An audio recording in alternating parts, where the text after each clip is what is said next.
President and CEO of Williamson Inc., Williamson County's Chamber of Commerce and Office of Economic Development, covering all 6 municipalities in Williamson County, including Brentwood. We're thrilled to serve as Brentwood's Economic Development Arm and Chamber of Commerce. Before we get started, I want to take a moment to introduce and thank our sponsor, Vanderbilt University Medical Center. Introduce Dr. John Scott. He's the Associate Chief Medical Officer to the podium, and actually one of our former board members as well. John? Thank you. That was actually a picture of the mayor up there, not me.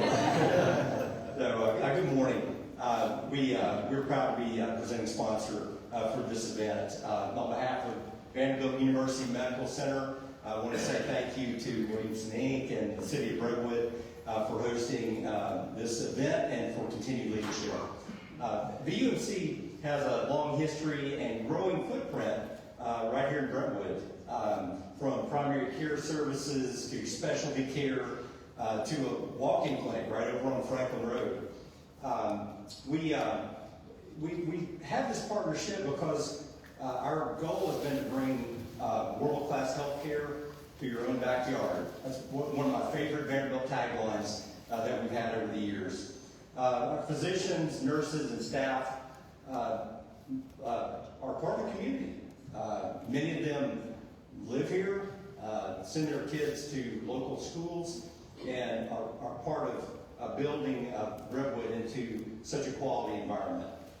As the region's academic medical center, we got 3 missions. Bringing top quality medical care to the citizens of the region. Number 2 is being cutting edge on research, and the third is educating the next generation of healthcare professionals. We're equally committed to supporting local leadership and partnerships that keep Brentwood a vibrant, healthy place to live and work. Thank you again. We look forward to continued service and support of Brentwood. I appreciate everything that Vanderbilt does, not just for Brentwood, but really the entire national region, and frankly, the work they do across the country, how it really benefits us from a healthcare standpoint. Before I introduce Nelson, the Brentwood mayor, to get into a lot of the details about the community, I just want to take a minute and talk about the way that we're proud to serve this community. Williamson Inc. has 251 members as part of the Chamber of Commerce right here in Brentwood, and that accounts for over 8,000 employees in this community. We're also really honored and thrilled and really grateful to manage the Leadership Brentwood program. Over 500 Leadership Brentwood graduates have graduated from the program, including a lot of people in this room. Those graduates have invested almost $1 million in 100+ service projects that make a tangible difference in the quality of life for Brentwood residents across this community. And that, again, the almost $1 million, that accounts for over 2.1 million hours of service to the community as well. It's really important we have this impact in Brentwood because it's such an important part of our economic development strategy in Williamson County. This would be the time I would normally introduce Lynn Tucker, the director of the program. She's not here because it's actually Education Day for Leadership Brentwood. So, thrilled again to be a part of this program, to sort of shepherd this program, knowing the difference it makes for Brentwood families across this city. Again, it is our thrill to be able to host the Brentwood Annual Address today, and it's really my privilege to introduce our first speaker, Brentwood Mayor Nelson Andrews. Nelson is an incredible leader in this community, in this region. He was one of our early board members and Wayne Sneak helped get us started when we were unifying chambers across this county. He's an incredibly thoughtful, kind, compassionate leader who has a tremendous amount of business acumen, and I always enjoy his perspective on a variety of issues. And Nelson, it is just an absolute privilege to do the work alongside of you. So it's my pleasure at this point to introduce Brentwood Mayor Nelson Andrews.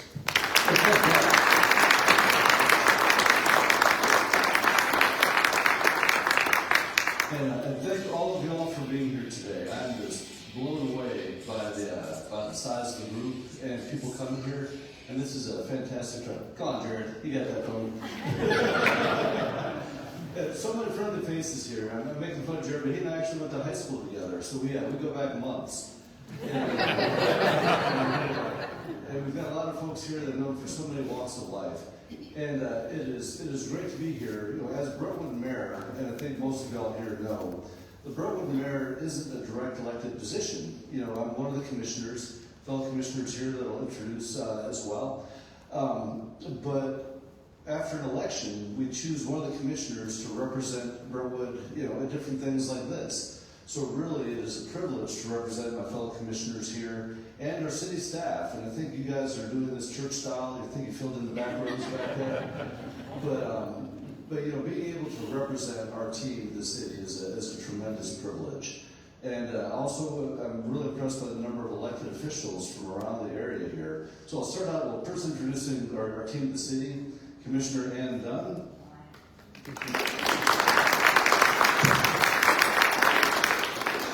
Commissioner Kim Garris. Commissioner Tim Travis. Commissioner Stephen Pippin. And intentionally hiding in the back, Commissioner Jen Donahue. In addition to our fellow commissioners, we have quite a few other elected officials here today. If you are an elected official, if you don't mind standing. All right, so we have a Livingston County contingent.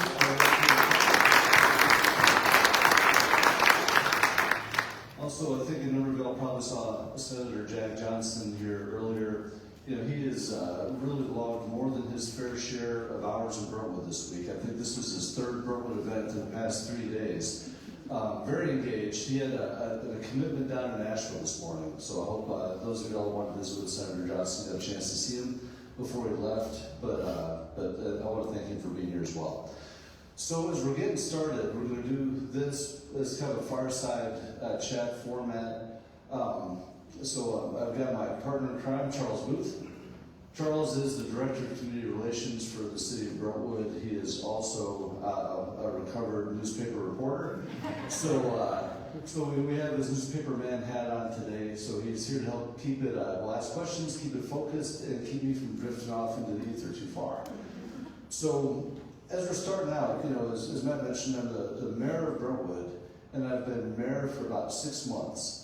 So if you have more than 6 months experience as the mayor of Brentwood, I'd like you to raise your hand. Okay, Paul, and so there are others here equally qualified to be up here doing this and have done this before. But thanks for being here, y'all. And I mentioned that because it's the work of Paul and Ann and my predecessors, as well as all the previous commissioners and the city staff, that we get to come here and talk about a lot of the successes we've had in Brentwood. We also have some challenges that we're going to talk about and some stuff going forward. So that, Charles, we'll go ahead and get started. All right, can you hear me? Yeah. All right, well, thanks. We're excited about doing it in this format because instead of just doing a slideshow, we thought we'd ask some questions of the mayor, and if he gets them all right, he gets to go home with a new car from Andrew's Cadillac. That's the best. So, time for the hard-hitting questions. All right. You were elected first in 2019. Mm-hmm. to the commission, and then your commissioners elected you in May of this year to mayor. So you choose one word. I told you it's going to be hard. One word to describe what Brentwood is right now. Yeah, and it's fun. Actually, if you pick one word right now, I'd say, and I might have to do two. One word, I would say right now, renewed. And I say that because we just had, a pretty contentious election. If any of y'all were paying attention, I'm guessing this is the kind of truth it probably was. We had probably twice the regular turnout for Brentwood election. We have 2 and then 3 new commissioners on our commission. But it's felt like very much of a renewed energy at the city. It feels like just a real renewal time, very optimistic.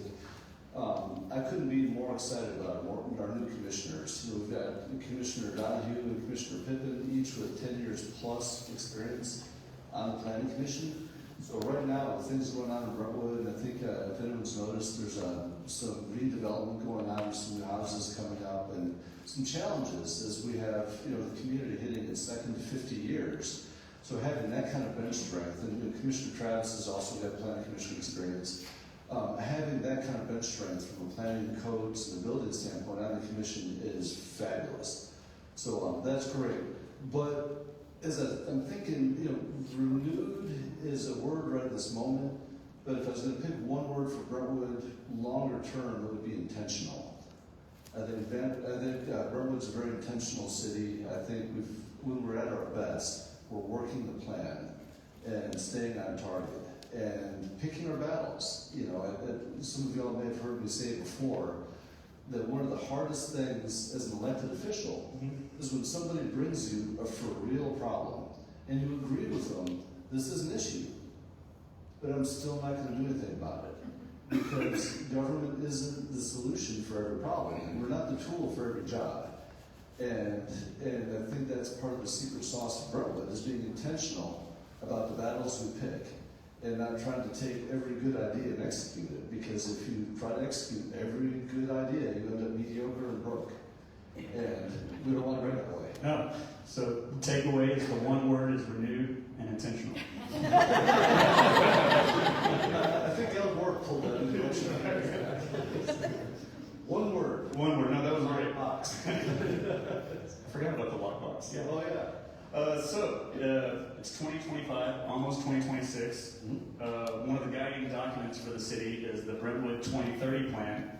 And I think we were going to start looking at revising that because 2030 is coming up next year, but we decided to move that up and start looking at revising that plan now. Why is that important? We did, and I think, there's a number of different reasons why we did this.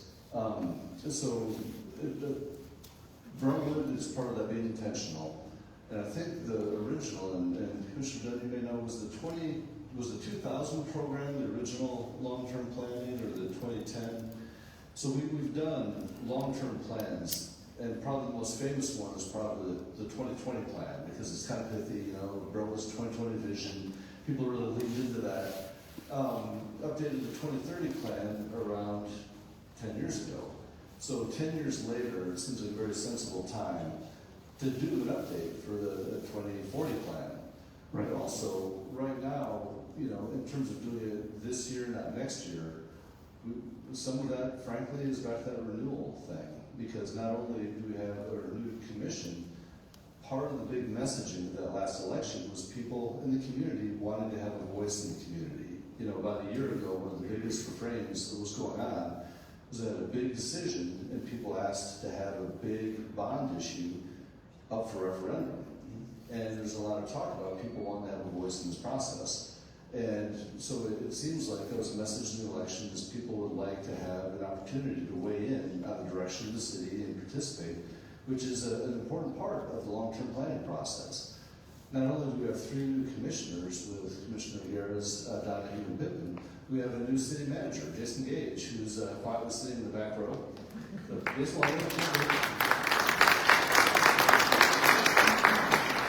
So Jason is a fantastic addition to our city team, but he came in from outside of Brentwood. And so looking at it overall with some new commissioners, new staff, new members, but also that request by the community to have the chance to talk about where we're going. Seems like an ideal time to really deliver on the promise of the election and the feedback from the election, and do the community surveys, do the focus groups, do a for real good quality 2040 program, and talk about the stuff that's in front of the city to make sure we're moving in a direction that fits the desires of the citizens. Yeah, great. Well, with that, so Brentwood is now 55 years old, I believe, this year. Yeah, right? Looks great. We have, is this still on? Yeah, we have a lot of long-time residents here who, remember when Brentwood was founded in '69? Remember that small town feel? As we're going into this 2040 plan, how do you honor the balance of, keeping that community feel, that small feel maybe, with the growth and development that's happening? Yeah, that's the trick, right? So from my perspective, we kind of try to weigh in on, or try to keep focused on what makes Brentwood Brentwood. And from my perspective, I think there's a lot of talk about what makes Brentwood Brentwood, and people will sometimes point at physical assets that make Brentwood Brentwood. And I think it's actually beyond that in terms of the for real spirit of the community.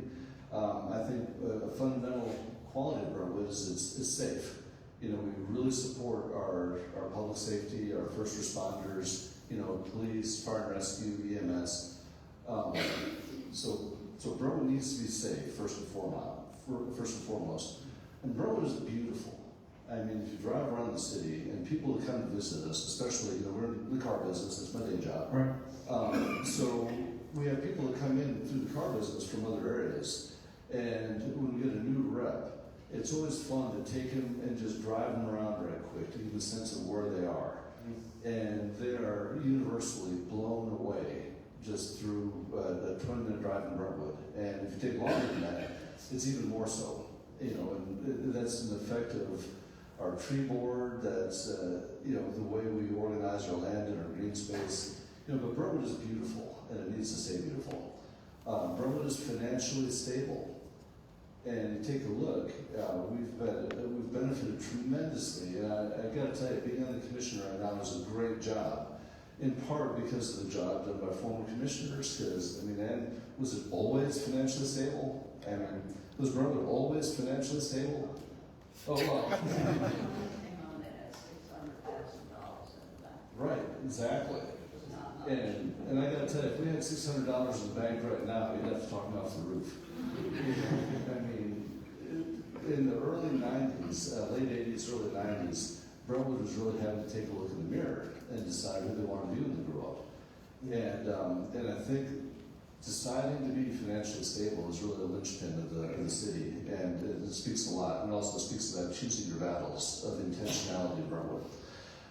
Brentwood is also collaborative. If you take a look at the way we solve problems, we tend to have a lot of partnerships with businesses. With the summer concert series, right. Yeah. You guys, had 12 sponsors last year. Yeah, we had a record number of sponsors. A lot of generosity from local businesses. Yeah, for headquarters. Yeah.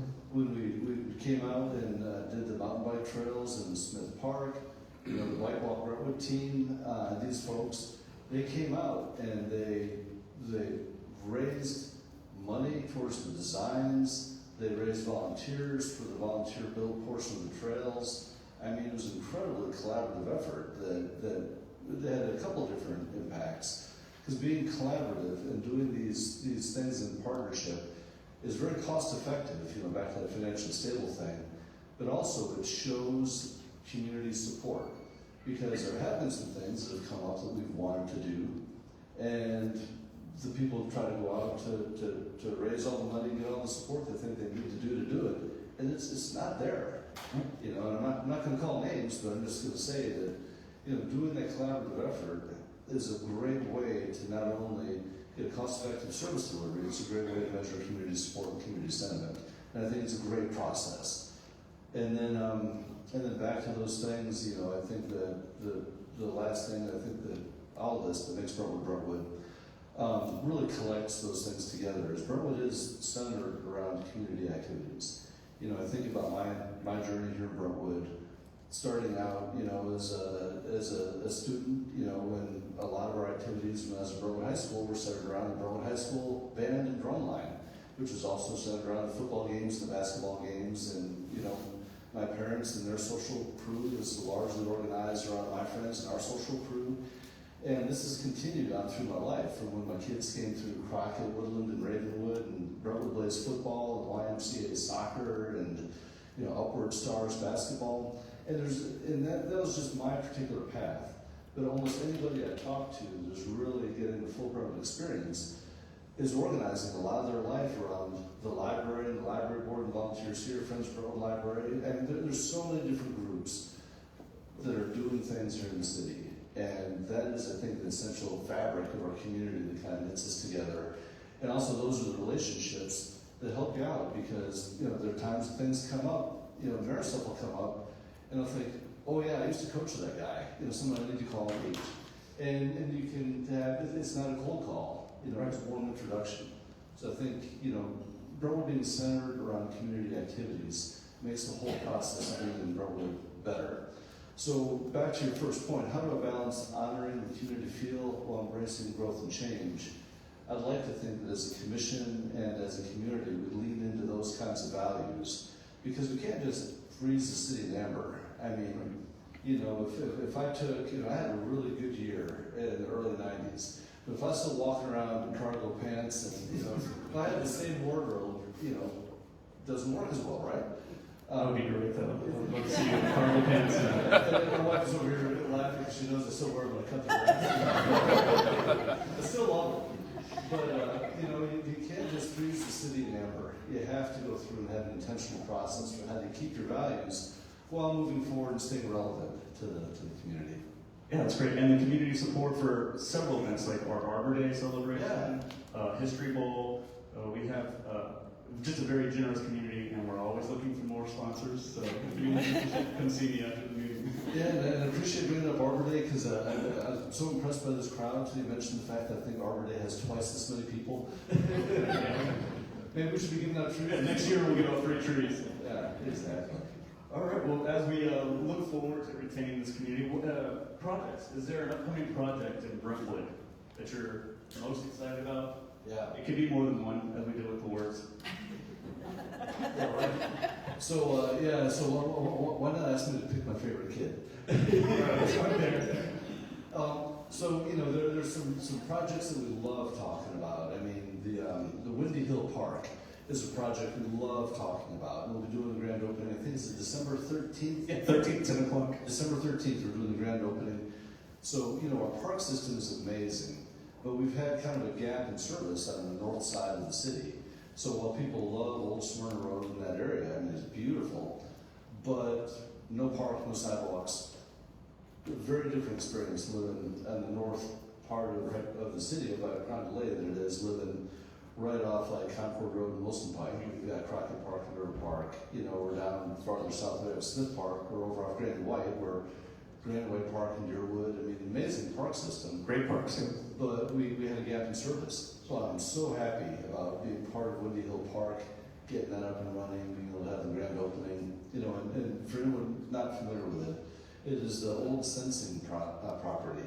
So the Sensing family used to have an airstrip for their own private Cessna plane, and they used to fly in and out of North Brentwood, right there, which is kind of cool. So Windy Hill Park is a little bit of a nod towards the Sensing airstrip, but also, speaking of Leadership Brentwood, the Leadership Brentwood class last year has sponsored on the old hangar for the Sensing family Cessna is still there, and they hired a mural artist named Moby, and Moby is coming in. In fact, he may be at work this week. I think the weather's quiet. It's a nice day. Yeah, it's beautiful. So they're actually taking the original hangar and doing a mural on the park side of the hangar of the Sensing family Cessna parked in the hangar. So as you come on by, it'll be a depiction of the original use of that area of the park. Yeah, we might have a picture of it later in the Leadership Brentwood presentation. Hey, all right, that'd be great. And, there are also elements to that park. I'm talking about the collaboration. So, when I was on the park board, we had a presentation from some youth that are involved in Bike Walk Brentwood. They came in and they were talking about the parks and the different elements. And they suggested, they're like, hey, we have people that love to run, and they're actually some of them are competitive runners, but with the turf fields at the high school, the tracks are locked up. Because if love turf, but turf is the athletic equivalent of white carpet. You have to protect that stuff, and you can't have people driving on it. You can't have anything damage it. So the tracks are not nearly as available as they once were. So we actually, when we designed the trail in Windy Hill Park, there's a 400-meter loop right in the middle of it. That's a regulation track essentially. Now it's not a full track surface because that also takes a lot of care and feeding. But for people, and this was a collaboration with the youth came in and suggested doing this. The park board said, yeah, we should do that, and it's integrated into the design of the park. That's awesome. That's a great. It's really good stuff. So I'm super excited about Windy Hill. Right next to Windy Hill is Old Smyrna Road, which is another one of my favorite kids. Oh yeah, let's talk about Old Smyrna Road. Yeah. So with people envision Old Smyrna Road as this incredible, historic, beautiful road, and when they're nostalgic about it, they don't really acknowledge the fact that the sides of the road are falling into the ditch and that people damage their cars daily there because it's 7.5-foot lanes. It was designed like 100 years ago when it was New Smyrna Road. And it just doesn't fit traffic right now. It doesn't fit the need. So we were able to come up with a project, and just like we had historic homes in Brentwood, like Ravenswood Mansion, Ravenswood Mansion is a great example. It's a beautiful historic home. We use it, but we don't live in it. We're going to keep the historic section of Old Smyrna Road, and it'll be there, but we're not going to drive on it. We're going to walk on it. We're going to ride bikes. It'll be awesome. We can enjoy it and talk about the history of Brentwood, and it'll hopefully live up to the memories that people think about with the nostalgia without the damage and the danger. And then, to their credit, the city has been setting aside right-of-way for like 20 years, just a little bit north of that. So we're able to build a for real functional road for Old Smyrna Road as an east-west route, which hopefully will help us with congestion, but also help make it safer and help the people that live along that corridor and travel along that corridor. But as a commission, we've really set aside budget to build the new Old Smyrna Road to deliver on the promise of the old Old Smyrna Road. So this is a road that could win awards. We've put together not just a road budget, but sidewalks and trails along it for access to Windy Hill Park, so people that live in that area of the town will be able to get to the park the same way I can get to Crockett Park, without ever crossing on a city street. And I think when it gets done, I think Old Smyrna Road very well could be one of the signature pieces of Brentwood. If we do it right, and I think we're on target to do it right. Yeah, I know our engineering department's worked hard to preserve the historic character there, but make that very safe, and I think it's a beautiful plan. Yeah, we're really excited about that. And in other projects, I have to say, people, especially during election cycles, people talk about congestion a lot. So super excited about Rydesdale and Split Lawns are getting better. If any of y'all have noticed that there's a portion of McEwen west of Wilson Pike that is under serious construction. That's a project for the city of Franklin. But if you're driving from Ravenwood down Wilson Pike, when you get to McEwen and you see the construction to the right, if you look to the left, you'll see the next portion of McEwen, which is a joint venture between Brentwood and Franklin. It's a 60-40, 60% Brentwood, 40% Franklin, to take McEwen from Wilson Pike to the eastern city limit of Brentwood. So that will continue to help build these east-west routes, and hopefully over time, I'm hoping we keep the county engaged, keep Knowlesville engaged, the other communities, to eventually get McEwen all the way to I-24, to which could really, really help us with east-west pressure. And the city's engineering department's website actually has a list of all capital projects and kind of a description of what they are.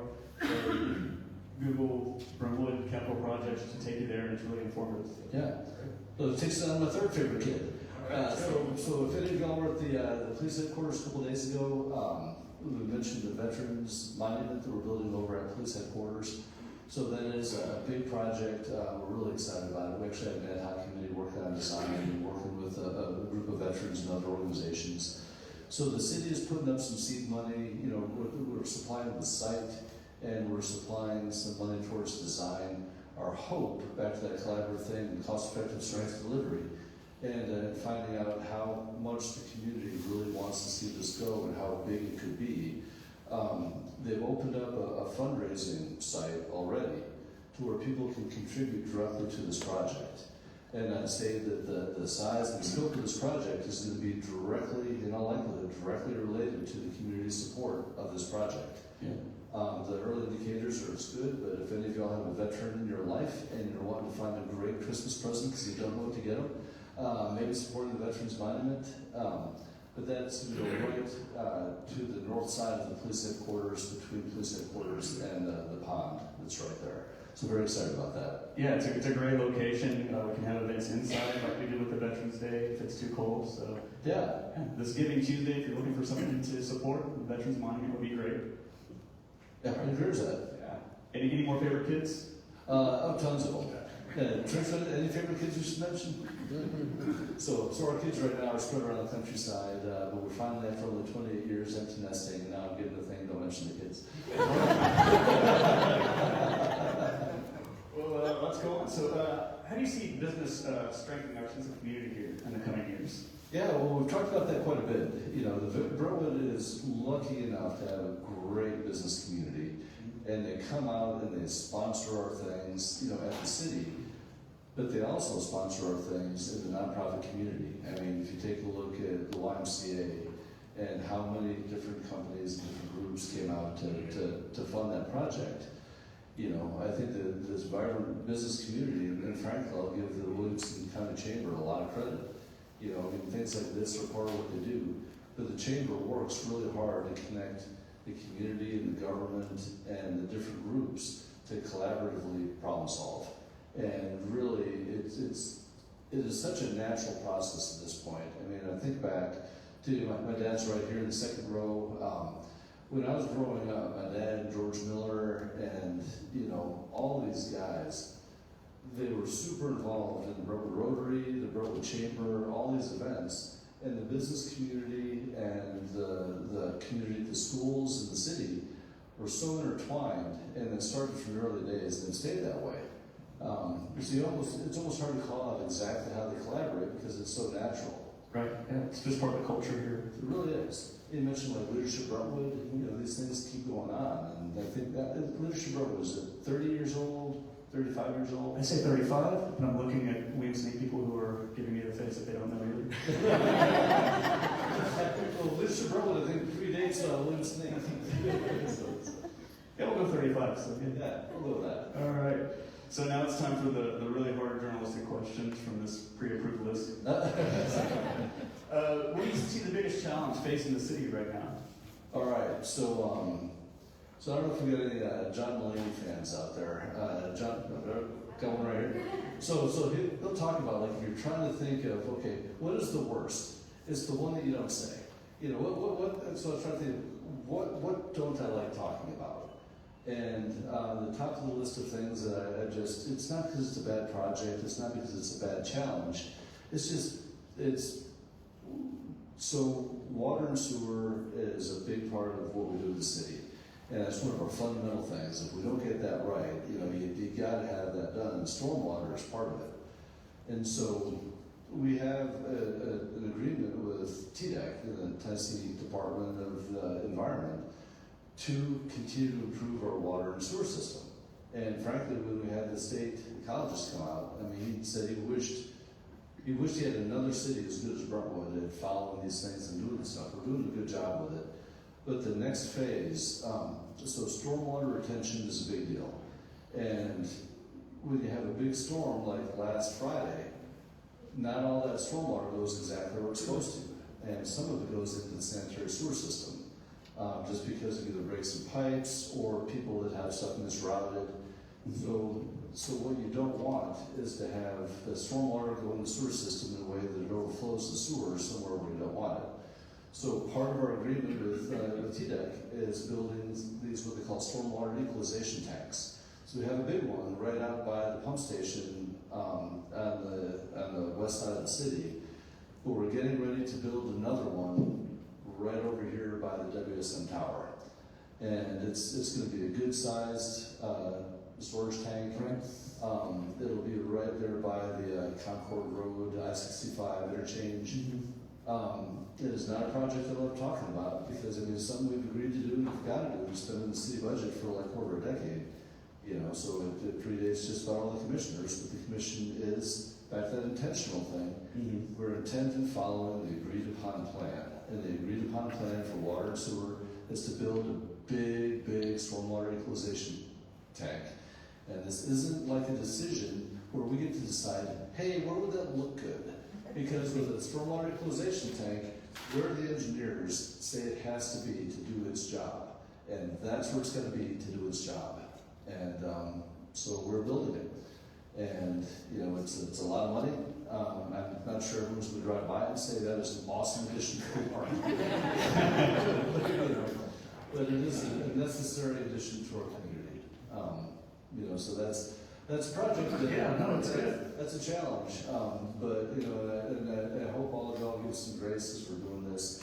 And try to spread the word just so, because I don't want misinformation to get out there about this. Because it's an important project. Yeah, it's when you don't think about it until Yeah. the bad things happen in your home. Well, also, you know, something, you know, another challenge, of course, is congestion, you know. And it is funny, because as we're getting ready for the 2040 plan, I did go back and read the 2010 plan, and the 2020 plan, and the 2030 plan, and do you know what was like in all those plans? Congestion. Yeah. So, Is that an issue? yeah, right. And it is funny. I think there's a former mayor of Nashville. I think it was Mayor Purcell that said, "Show me somebody that thinks Nashville has terrible traffic, and I'll show you a Nashville native." You know, I think Brentwood has tough traffic a couple times a day. But I mean, driving over here this morning off peak, Right. not so tough. Not so bad. But that doesn't alleviate our responsibility as commissioners to think through not just the roads, because I mean roads are part of congestion, but also pedestrian trails. And generally speaking, I mean there are things that we can do to help reduce the number of passenger miles that people have to travel to live in Brentwood. So as we're able to take a look at how we organize, our sponsor today, Vanderbilt. You know, they're working towards taking over the old AT&T building on Franklin Road for a medical center.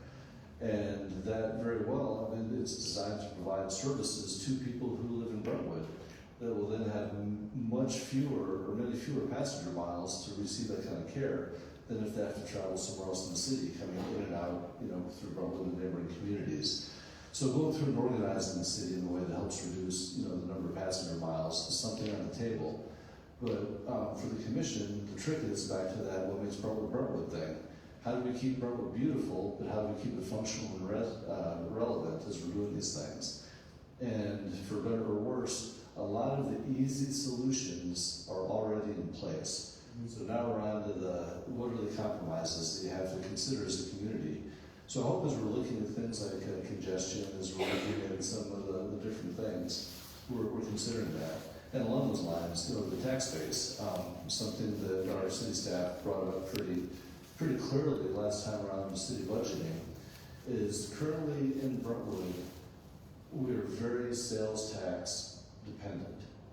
And if you take a look at the combination of sales tax and the business tax, or excuse me, the property tax paid by businesses, together the business community, which is 5% of our land mass, is over 60% of our revenues as a city.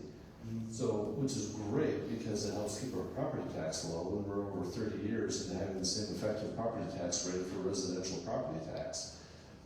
But it puts us more risk of an economic downturn if something happens, or if we don't take good care of that 5% of our land as business community. If our business community is irrelevant, that can all change. Right. So that's another thing that's kind of in front of the city that we need to make sure we pay attention to and keep healthy. All right, well, we can see Karen Harper, our finance director, in the third row. So going forward, to maybe intentional about some of these challenges during the budgeting process.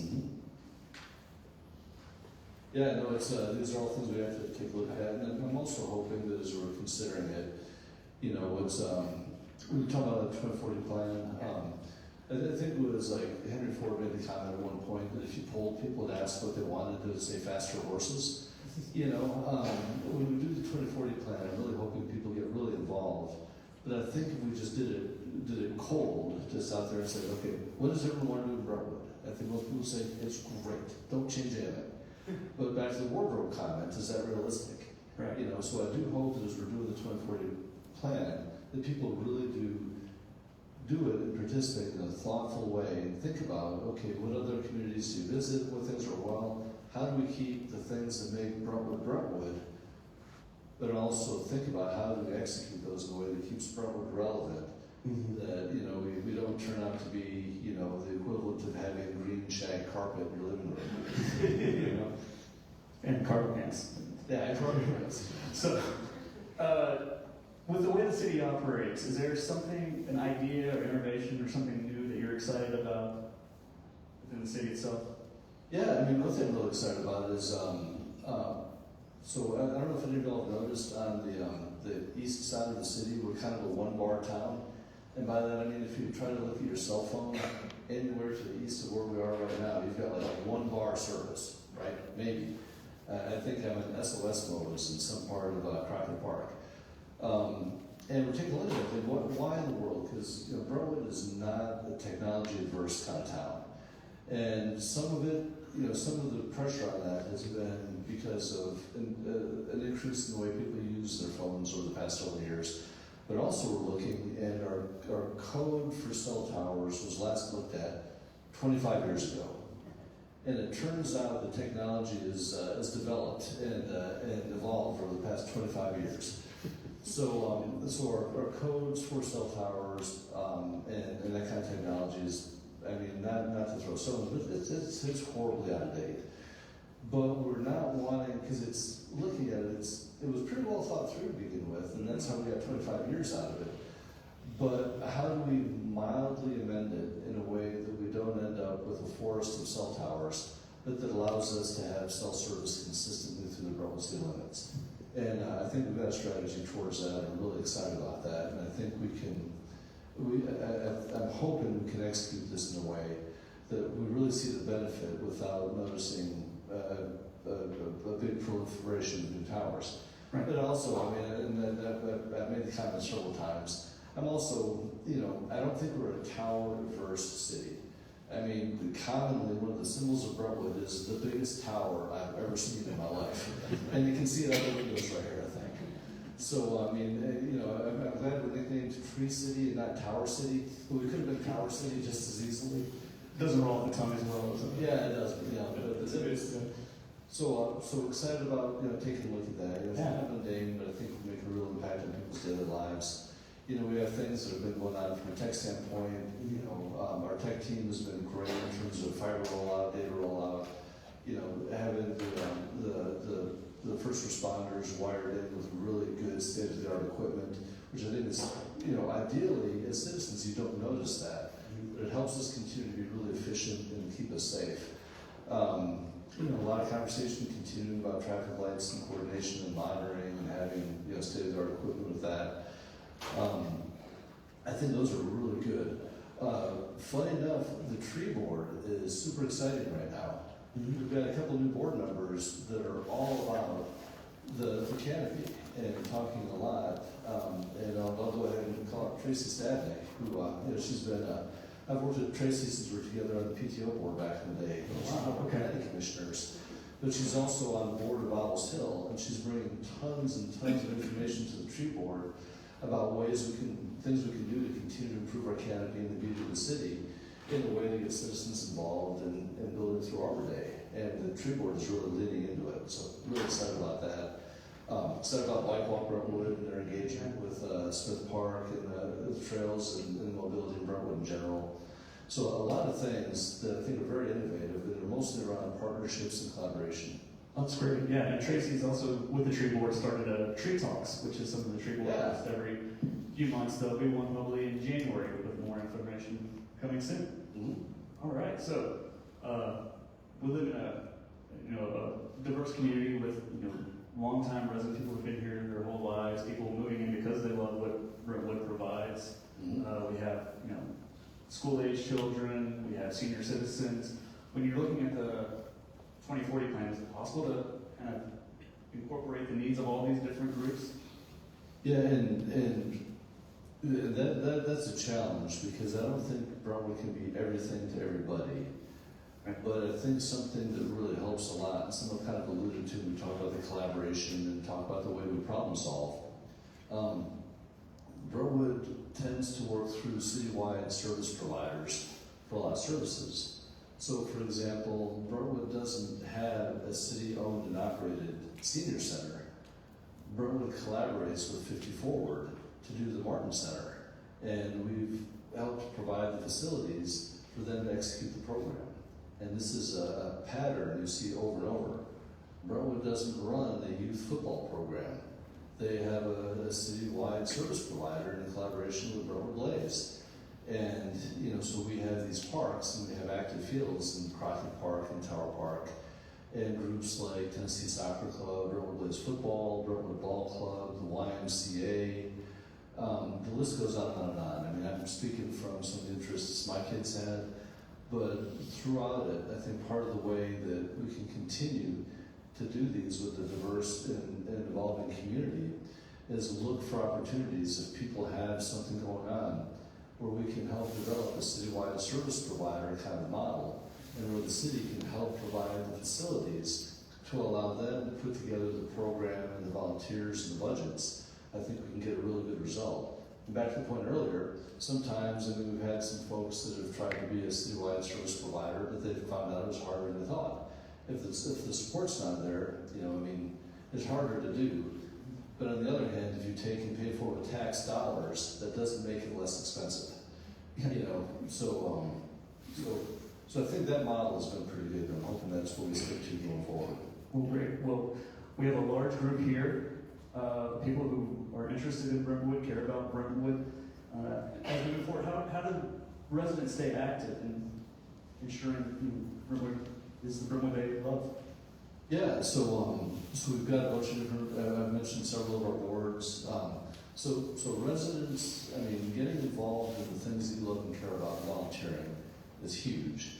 And, like I said, the lines are really blurry between, the businesses and the nonprofits and the programs and the community of the city, which is great. So get involved in the things that you love. You may find yourself getting more involved. We've had several people that have gotten super involved in schools and PTO, and next thing you know, they find themselves on the school board, which is a great way to get involved. We've had people that have gotten involved in different things and, care deeply about the community, and next thing they know, they find themselves on the planning commission and eventually the city commission. So it goes on. We've got a tree board, we've got a parks board, we've got an environmental board, we've got these different boards that do different things. In the planning commission, you've got the board of zoning appeals. There's a number of different groups that you can get involved in and volunteer with. And it doesn't take a ton of time, well, unless it's the historic board or the library board, they take a ton of time. But they're super dedicated. But getting involved in these things, and if you're legitimately, authentically interested in the mission of the group, it doesn't feel like work and you get involved, and it really adds to our community. So I think that's one of the best ways. Yeah, I agree. I work with the Historic Commission, the Tree Board, and everyone is just excited and energized in the fun meetings. Yeah, a lot of fun. Yeah, so where would you like to see Brentwood in 2040, now that we're talking about the 2040 plan? Oh, so my crystal ball is pretty hazy, but I'm hoping that if someone in 2040 looked back at today, they would think that what we talked about, what makes Brentwood, still rings true.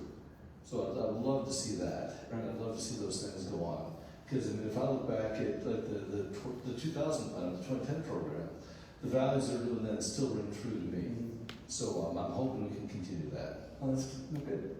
And then I guess this will be the last question, so I hope it wasn't too difficult. But what gives you hope and excitement about Brentwood's future? Yeah, no, the engagement. We talked about the renewal of the last election, people get involved. Looking out here and I mean, when Matt told me we were going to do this, I really thought we'd be in just the front half of this room, that would be like my immediate friends and some of the city staff that felt like they had to be here.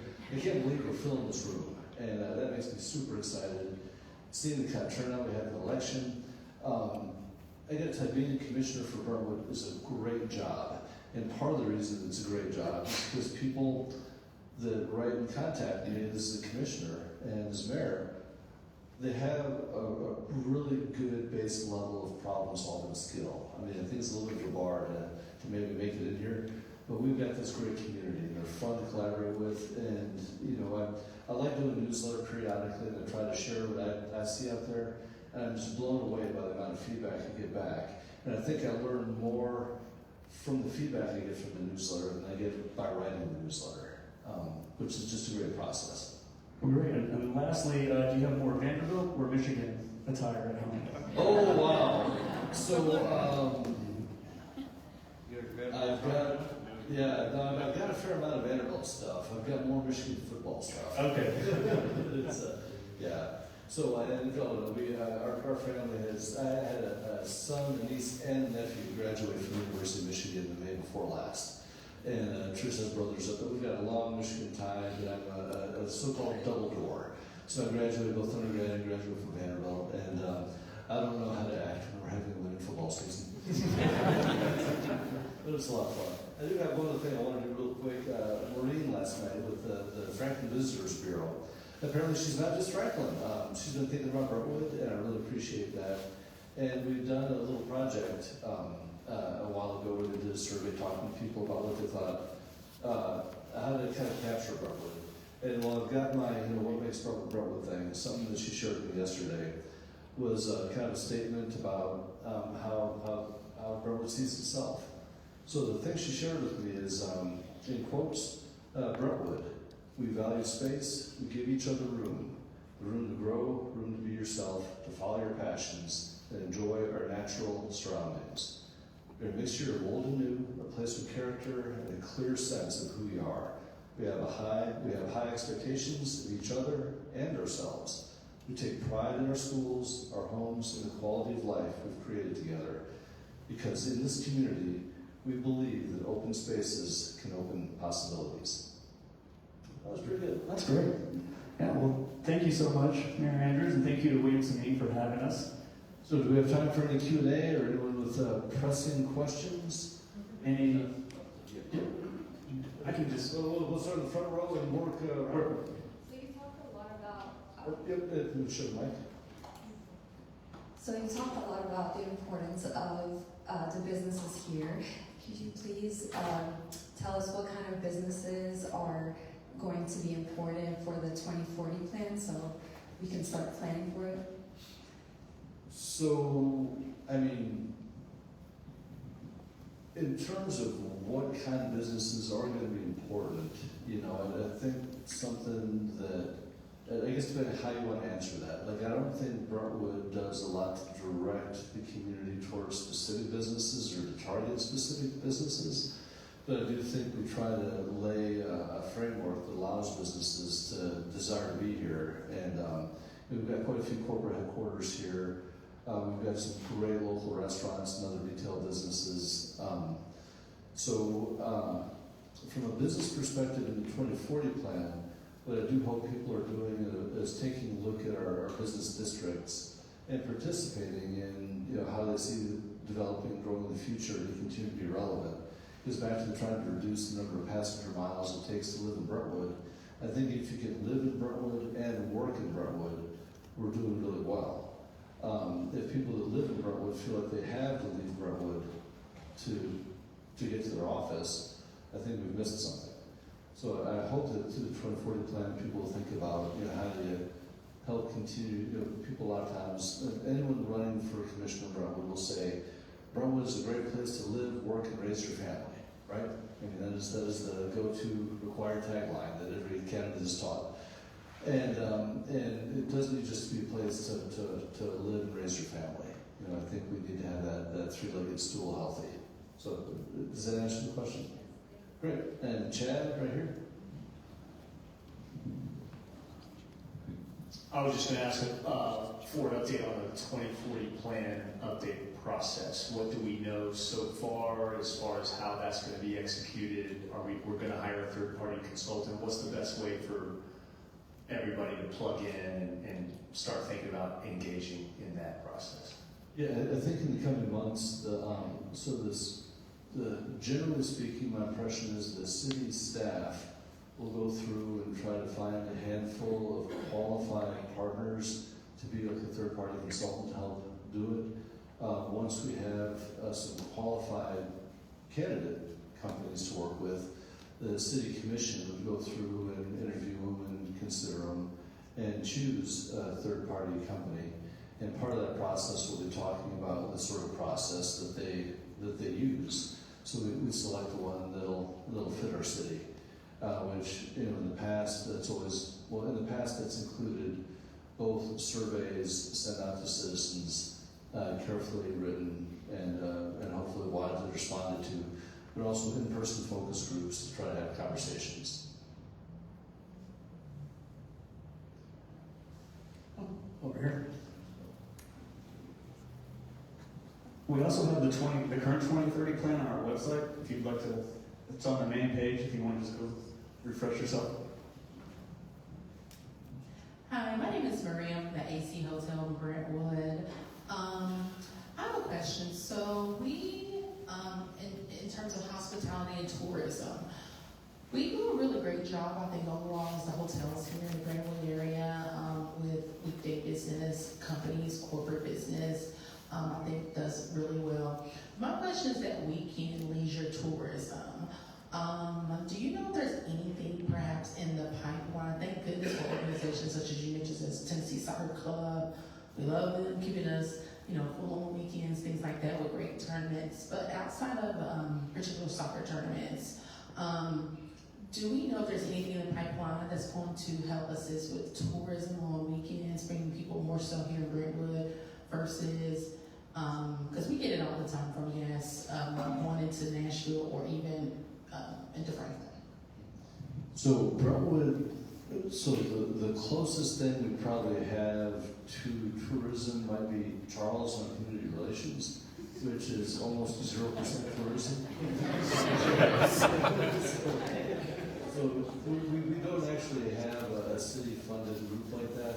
Now, we do collaborate somewhat with Maureen in the Visit Franklin group, who is doing more of a, really, I think they envision themselves as a county-wide, not just Franklin-specific sort of organization, although Franklin is probably the anchor for tourism in this area.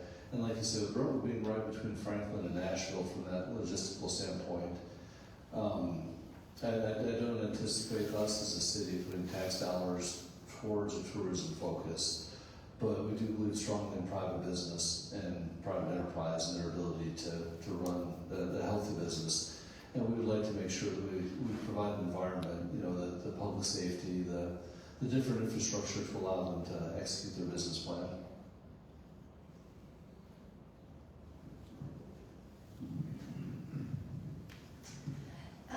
Nelson, thank you and the Commission for all that you all are doing and the collaboration. It's so nice to see the collaboration among everyone. For those of us who have grown up in Brentwood and called Brentwood home back when I remember when Brentwood was just farmland, none of us are getting any younger. And so, I was just curious in regards to the 2040 plan, is there any thing in the plan about people aging in place here? So many of the great founders of this community are having to leave the community because there's really not a place to age in place. We have the heritage, which is a wonderful asset, but I was just curious, will you all be looking at anything for people to age in place here and not have to leave? Yeah, so with the 2030 plan, and I know, a number of our commissioners can tell you, that particular question has been in front of the commission quite a bit over the years, and trying to have zoning and land use or different things in place to allow for, which is how the heritage is here. It was quite an effort to try to allow a circumstance where that could be built. I'd say that is a question not really in front of the commission, it's in front of the community. And I think the community would probably need to really weigh in through the 2040 plan in terms of how they'd like that sort of stuff to work. You know, that's one of those things that, you know, not everybody feels the same way. So if we can build a consensus community-wide, that would be, I think, really healthy.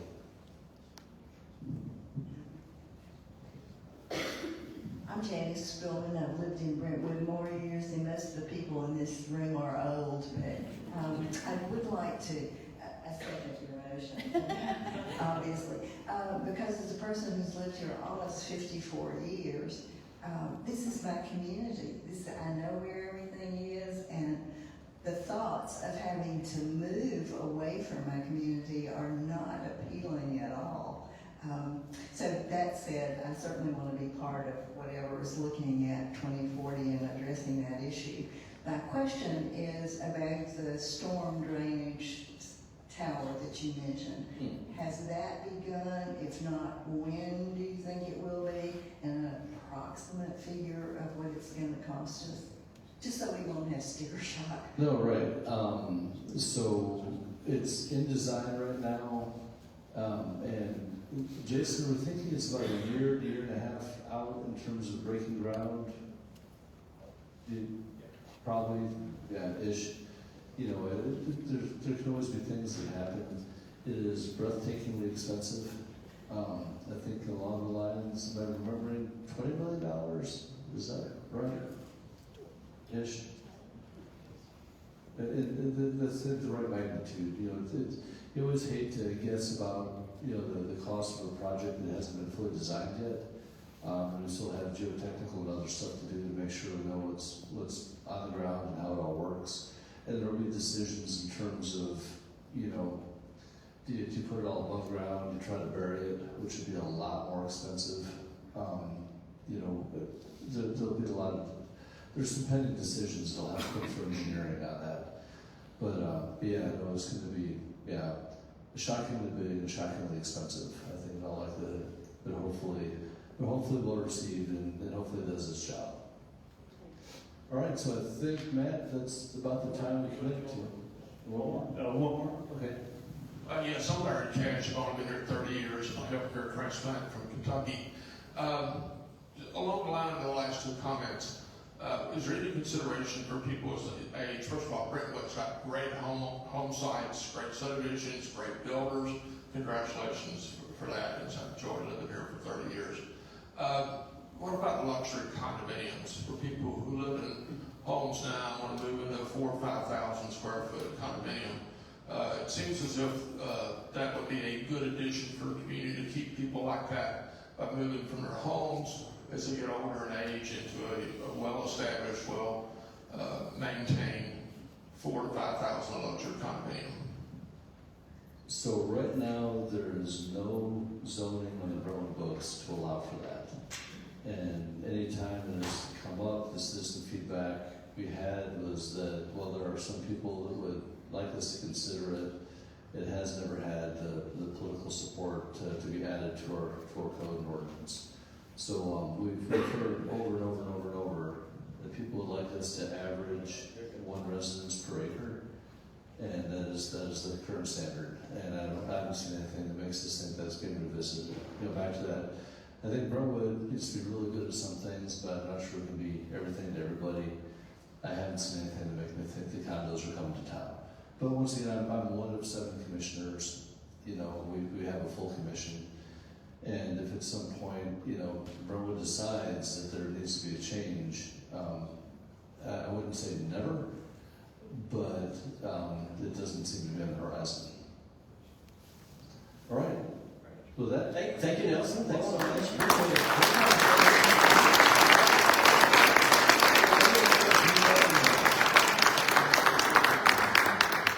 want to thank Matt and the Chamber, both, you know, Williamson Chamber and Williamson Inc. I know they have a couple different brands, they wear different times but these guys are a fantastic organization, and they do a lot of Brentwood in the larger community. And I'd really encourage people as a way to plug in. I mean, the Chamber has a lot of things citywide and countywide to get involved in, and I'd like to encourage anybody that wants to plug in and use the Chamber's resource. Thanks, Nelson. I appreciate it. Thank you so much.